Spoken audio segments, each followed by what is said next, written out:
저 70페이지 공업지 입지 선정. 이 공업 입지로는 자주 시험에 등장하거나 그렇지는 않아요. 근데 한 3, 4년에 한 문제 정도 이렇게 나올까 말까 한데 공업 입지로는 이제 물론 여러 가지가 있죠. 근데 주로 이제 베버가 주장한 최소 비용 이론, 이 베버의 최소 비용 이론을 중심으로 해서 문제를 내고 있습니다. 그러니까 베버는 공장에 입지할 때는 최소의 비용이 되는 지점에 입지를 해라. 이게 공업 입지로서는 가장 양호하다 그랬는데, 공장에서 투입하는 비용은 여러 가지가 있죠. 그죠? 제일 먼저 수송비, 또 뭐가 있을까요? 노동비 있습니다. 노동비, 임금비 있죠, 그지? 그리고 또 뭐 있노? 생산비도 있겠죠. 생산비.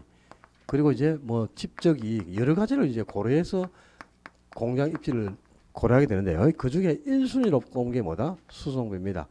그 다음에 이제 2순위가 노동비, 3순위가 생산비, 3순위가 집적 이익이죠. 그리고 집적 이익이 세 번째 순위고, 그리고 네 번째 순위가 생산비예요.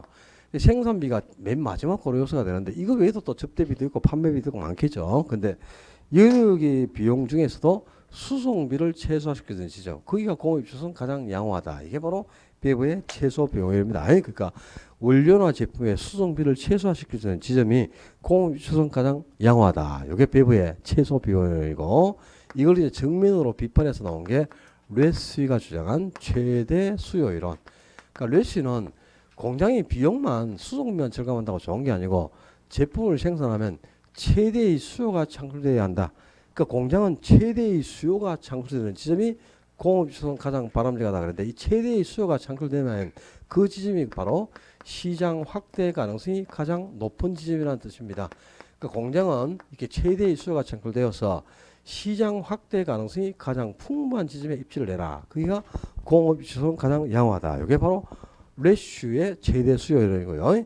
이제 요 이론을 통합해 버린 게, 요 두 사람 이론을 통합한 게 아이샤드라든가 그린허시라든가 스미스라든가 이런 학자들이 이제 공통적으로 주장한 이론이 통합 이론이에요. 그러니까 이 통합 이론은 두 이론을 합쳐버린 거죠. 그러니까 공장은 최대의 수요가 창출되고 최소의 비용이 투입돼서 두 조건이 동시 충족되는 지점에 입지를 하는 거죠. 그게 공업시설은 가장 양호하다고 봤는데, 이 최대의 수요가 창출된다면 총 수입이 최대가 된다는 겁니다. 그지? 총 수입은 최대가 되고, 또 최소의 비용이 투입된다면 총 비용은 최소가 된다는 거죠. 그러면 총 수입이 최대가 되고 총 비용이 최소가 되면 총 수입에서 총 비용을 빼고 남는 게 뭐지? 그게 이윤이죠. 그럼 그 차익인 이윤은 가장 크게 극대화된다는 거다. 그래서 공장은 이렇게 두 조건이 동시 충족되어서 총 수입이 최대가 되고 총 비용이 최소가 되는 이윤 극대화 지점에 입지를 해라. 그게가 공업입지로서는 가장 바람직하다. 이게 바로 다른 학자들이 주장한 통합이론이고, 공업입지는 크게 이렇게 세 갈래로 나누고요. 또 팔랜드의 배달 가격 이론이라는 것도 있어요. 근데 이 배달 가격은 이제 그 생산비하고 수송비, 그 두 개를 합친 걸 배달 가격이라 그러거든요. 생산비하고 수송비를 합친 걸. 근데 그 배달 가격이 최소가 되는 지점에 입지해라. 이게 이제 배달 가격 이론인데, 그거는 시험하고 관계 없으니까 그냥 알아두면 좋고 몰라도 상관없어요. 우리 시험은 주로 이제 베버의 최소 비용 이론을 중점적으로 내고 있고, 레슈의 최대 수요는 지문으로 한 개 나옵니다. 레슈는 공장은 시장 확대 가능성이 가장 풍부한 지점에 입지하는 게 바람직하다고 보았다. 뭐 이렇게 해서 옳은 지문으로 나오거나, 아니면 레슈를 베버로 수정해 가지고 사람 이름을 바꿔서 나오거나, 그 중에 그냥 한 개입니다. 저 정도 기억하면 되는데, 중요한 게 이제 베버의 최소 비용 이론이죠. 근데 베버가 이제 공장이 원료나 제품의 수송비를 최소화시켜라. 그게 공업시설은 가장 양호한 지점이라고 그랬죠. 근데 어떻게 하면 원료나 제품의 수송비를 최소화시킬 수 있느냐? 그걸 설명하기 위해서 도입한 개념이 원료지수라는 개념이란 말이에요. 원료지수. 이 원료지수를 알아야 되겠죠. 원료지수는 원료의 중량, 국지 원료의 중량을 제품의 중량으로 나눈 값입니다. 원료 무게를 제품 무게로 나눈 값이 원료지수고요. 이 원료지수의 1을 합쳐서 뭐라나? 입지 중량이라고 합니다. 입지 중량. 그럼 원료지수가 만약에 3이면 입지 중량은 4가 될 것이고 원료 지수가 0.5면 입지 중량은 1.5게 되겠죠. 그죠? 1을 합치면 되니까 원료 지수에다가 요 원료 지수의 개념을 가지고 공장이 원료가 생산되는 곳에 원료가 입지하고 있는 곳에 공장이 갈수록 수송비를 절감할 수 있다면 원료 지향을 하라. 반대로 이제 제품을 생산하는 즉시 바로 소비가 이루어지게 소비지인 시장 가까이 입지할 때 수송비를 절감할 수 있다면 시장 지향을 하라. 이렇게 해서 원료 지향과 시장 지향을 구분해서 설명했단 말이야. 이걸 공업지는 요 유형을 기억하는 게 시험 포인트예요. 주로 이제 답을 여기서 요구하니까 어떤 기업이 원료 쪽으로 가까이야 수송비를 절감할 수 있느냐. 첫째가 이제 원료 지수가 1보다 큰 산업이죠. 원료수가 1보다 크면은 입지 중량은 뭐보다 커지죠? 당연히 2보다 커지겠죠. 그죠? 같은 말이지. 그 원료수가 1보다 크면 원료하고 제품 중에 뭐가 더 무겁다는 뜻. 원료가 더 무겁다는 뜻이죠. 그럼 원료의 중량이 제품 중량보다 더 크다는 뜻이죠. 그지? 그래야 원료수가 1보다 크겠네. 원료의 무게가 10kg인데 제품을 생산하니까 제품의 무게가 5kg 줄어든다? 그러면 원료수가 1보다 큰 값이 나왔죠. 원료수가 2면 입지 중량은 3이 되겠죠. 그 원료수가 1보다 크면 입지 중량은 2보다 당연히 커지겠죠. 그죠? 근데 원료 지수가 1보다 크다는 말이 원료가 더 무겁다는 뜻이란 말이에요. 그러니까 원료의 중량이 제품 중량보다 더 크니까 무거운 게 원료라요. 그러면 무거운 원료를 실어나는 수송비가 가벼운 제품을 실어나는 수송비보다 더 클 수밖에 없겠죠. 그래서 수송비를 절감하면 어떻게 해야 돼? 원료 쪽에 가까이 입지하라는 거죠. 그지? 원료 수송비가 더 큰 기업. 그리고 또 원료가 더 무거우니까 10kg 원료를 가지고 제품을 생산한다. 그럼 제품의 무게가 5kg 줄어버리죠. 중량이 감소한다는 뜻입니다. 중량 감소 산업. 원료가 무겁다는 뜻이니까 당연히 원료 쪽으로 가야죠. 그리고 원료가 전국 어디에서나 쉽게 구할 수 있기 때문에 원료 수송비가 지출되지 않는 기업이 있어요.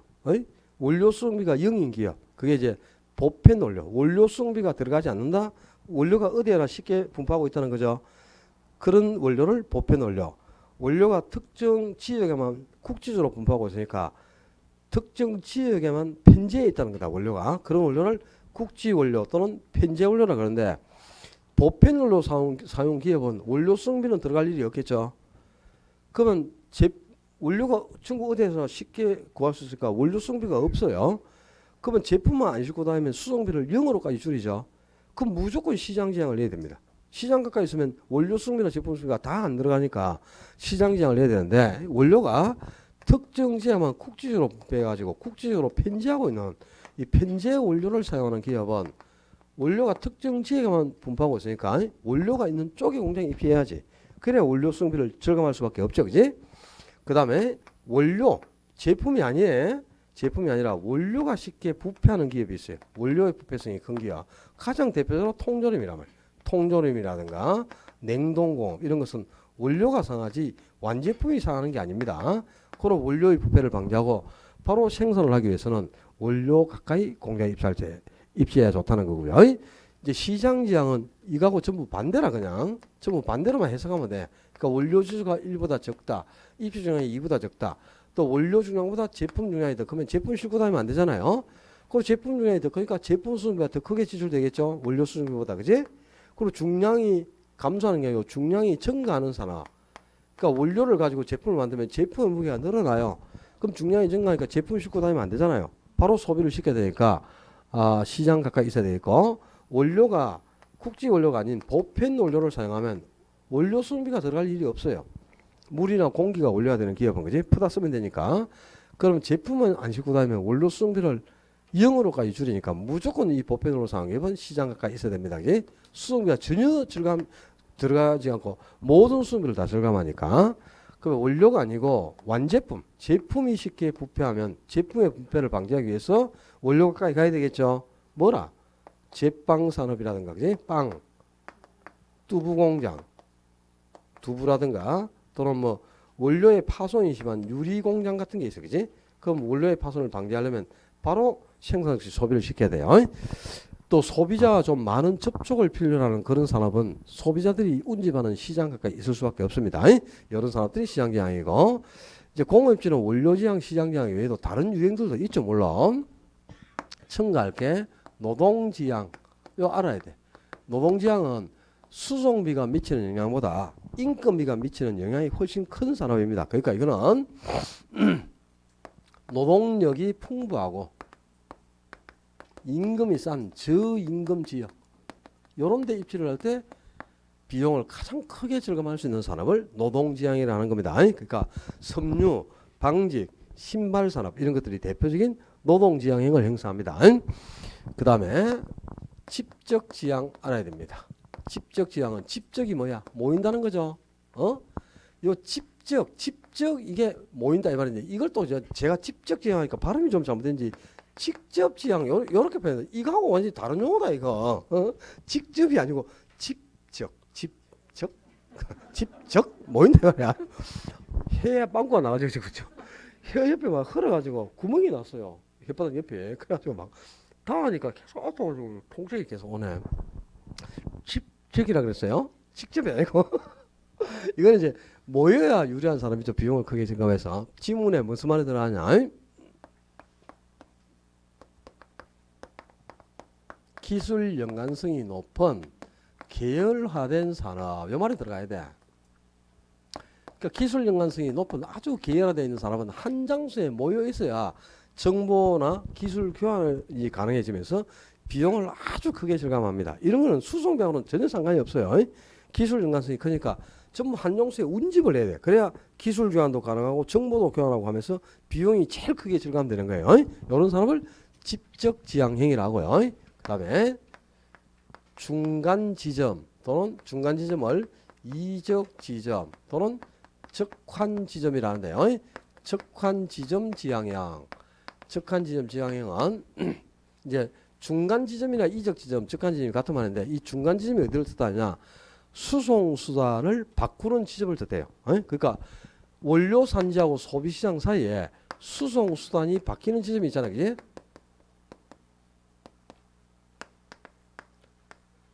수송수단을 바꿀 때 수송수단을 바꾸는 지점, 그 지점에 입지를 해야 돼. 그러면 가장 비용을 크게 절감하는 거예요. 그러니까 이제 원료를 예를 들어서 해외에서 싣고 와가지고 국내에서 생산해서 국내에서 소비를 시킬 수도 있잖아. 그죠? 그 다음에 밀감 주스 이런 거 있죠? 밀감 주스가 아니고 오렌지 주스 뭐 이런 거 있잖아. 그죠? 그러면 원료가 어디 있습니까? 주로 제주도에 있죠. 그럼 제주도에서 원료를 싣고 와서 뭐 서울에서 생산해 가지고 서울 전국에서 소비를 시킨다. 그러면 원료 산지하고 소비 시장 사이에 수송선이 바뀌겠죠. 제주도에서 싣고 올 때 배나 비행기로 싣고 오겠지. 그러면 이제 부두나 뭐 거기 어디 그죠? 저 뭐 어디에 도착을 하면은 그걸 다시 트럭으로 옮기 실어 가지고 수송선을 바꿔야 되지 않습니까? 그럼 수송선을 바꿀 때 그 하역비나 선적비가 급격히 증가해 버리는 거예요. 그래서 중간에 이렇게 수송선이 바뀌는 지점이 있다면 그 지점 가까운 곳에 입지를 해야 비용을 크게 절감하죠. 이런 산업이 바로 중간 지점 지향형, 이적 지점 지향이 되어 있고요. 그다음에 자유 입지하는 것은 기업이 이제 입지를 가리지 않는 거죠. 자기가 선호하는 아무 곳에나 입지해도 좋다는 거죠. 이거는 왜냐? 원료 지수가 1인 산업이야. 1. 원료수가 1이면 제품과 원료의 무게가 똑같다는 뜻이죠. 그럼 원료 수송비를 절감하기도 어렵고 제품 수송비를 절감하기도 어렵다 이 말이야. 그러니까 기업이 그냥 선호하는 아무 곳에나 입지해도 좋다 이 말이고요. 그 다음에 또 탈족 산업 하는 게 있어요. 탈족 산업. 들어본 적은 있어요? 있어. 내 3, 4월에 프린트물로 한번 나눠줘가지고 그 유인물로 한번 설명을 드렸습니다. 요거는 이제 대도시 근처에 입지해야만 유리한 산업입니다. 이게 왜냐? 이게 첨단 기술을 요구하는 대규모의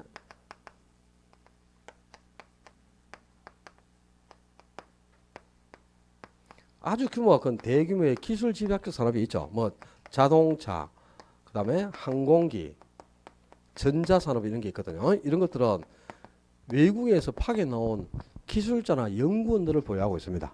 아주 기술 집약 산업이니까 외국에서 파견 나온 연구원 기술자들을 대부분 보유하고 있는데 그 사람들이 문화 욕구가 충족이 안 되면 본국으로 그냥 도망가고요.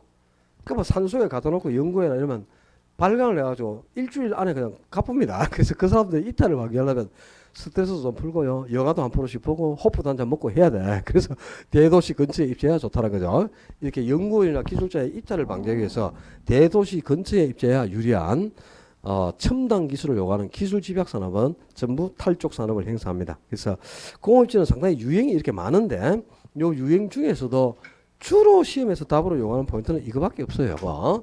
원료 지향하고 시장 지향을 구분하는 게 가장 답으로 많이 요구되고, 이거는 반대니까 한 개만 딱 제대로 정리하면 두 개가 한꺼번에 해결되겠지. 그 다음에 노동 지향이나 집적 지향, 중간 지점 지향, 여기까지는 여러분이 기억을 해놔야 돼.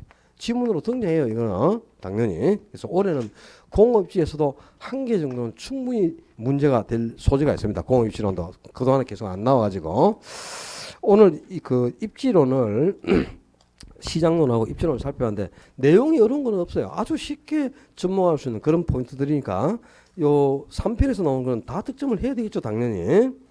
자, 다음 주는 이제 정책론인데 정책론은 그다지 내용이 어려운 것도 없어요. 어려운 것도 없고 아주 빨리 정리를 합니다, 정책론.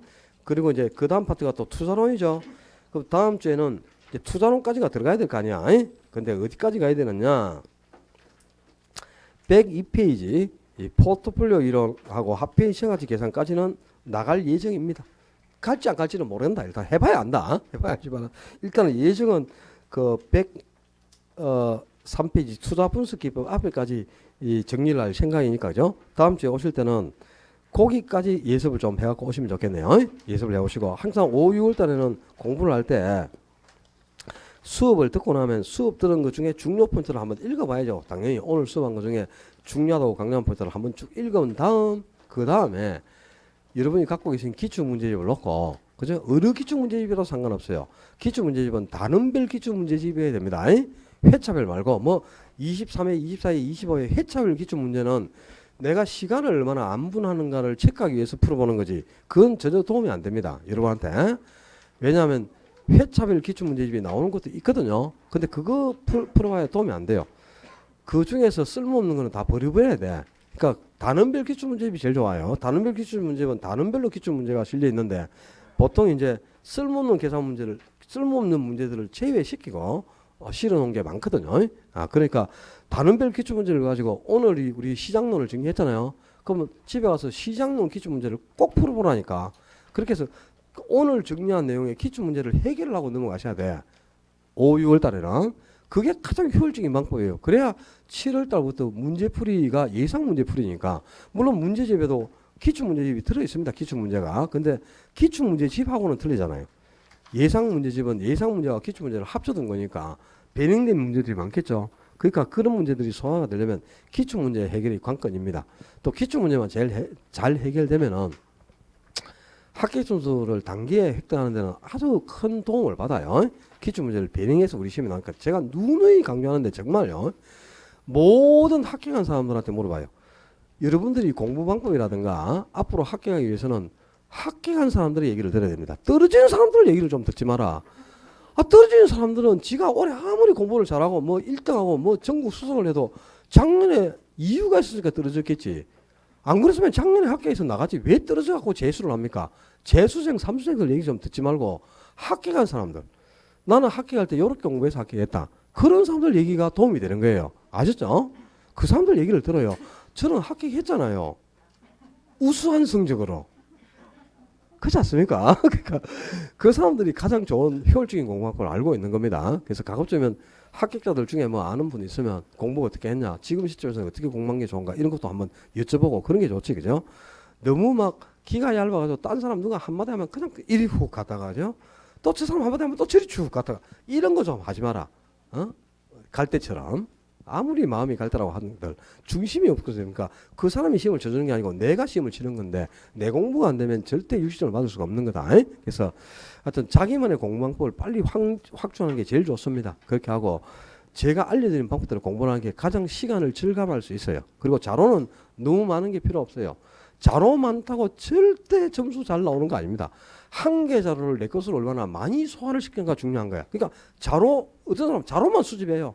뭐 자료 잠깐만 다 복사해가지고 보다 안 하면서 자료만 모아놓는다니까. 그럼 뭐하러 뭐합니까? 돈 들어가면서. 그죠? 자로 한 개를 내 것으로 얼마나 완벽하게 소화시키냐에 따라 점수가 달라지는 거야. 그러니까 지금 우리 자료가 여러 개 많잖아요. 그죠? 개론만 해도 얼마나 기본서 있죠. 입문서도 있죠. 요약집도 나왔지. 기출문제집도 있고 서브노트도 있고 얼마나 많아요. 그죠? 근데 내가 뭘 봤을 때 공부가 가장 쉬운 게 있어요.